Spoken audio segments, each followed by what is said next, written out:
আসসালামু আলাইকুম everyone, welcome back to my channel.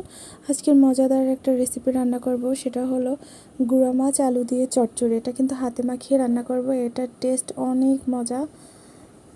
প্রথমে গুঁড়া মাছগুলো কেটে ভালো করে ধুয়ে নিব। তারপর একটা কড়াইতে গুঁড়া মাছগুলো নিব আর কিছু আলু কুচি কুচি করে কেটে নিব। সেই আলুগুলো গুঁড়া মাছের সাথে দিয়ে দিব।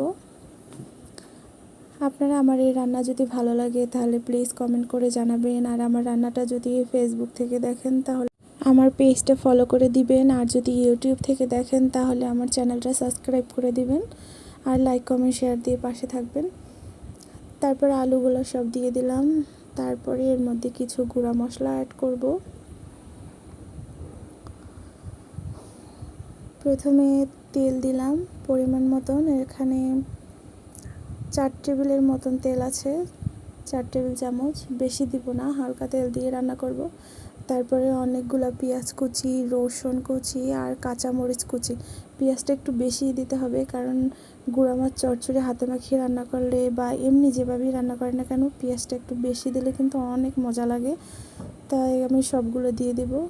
তারপরে এর মধ্যে আমি গুঁড়া মশলাগুলো অ্যাড করব।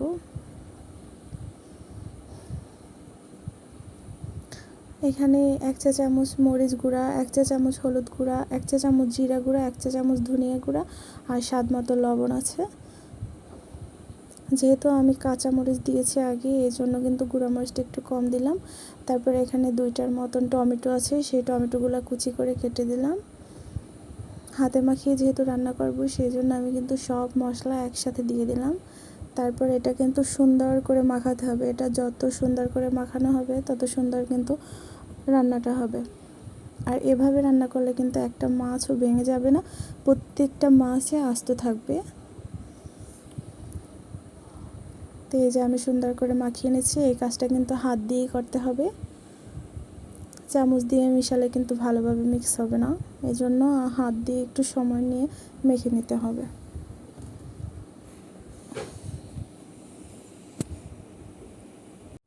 তারপরে আমার হাতে অনেক মশলা লেগে আছে, সেই মশলাগুলো এই পানি দিয়ে ধুয়ে দেব।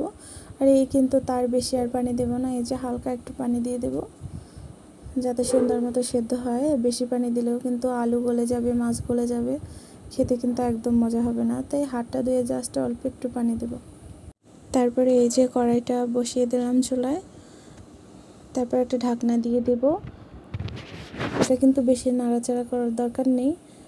এটা একবারে এপিট হয়ে গেলে তারপর আস্তে আস্তে করে ওই পিঠে উল্টে দিব।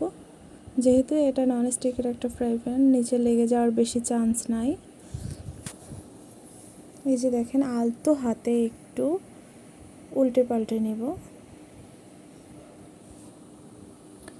এরকম করে লালচে আকার যখন হয়ে আসবে তখন কিন্তু উঠিয়ে নেব।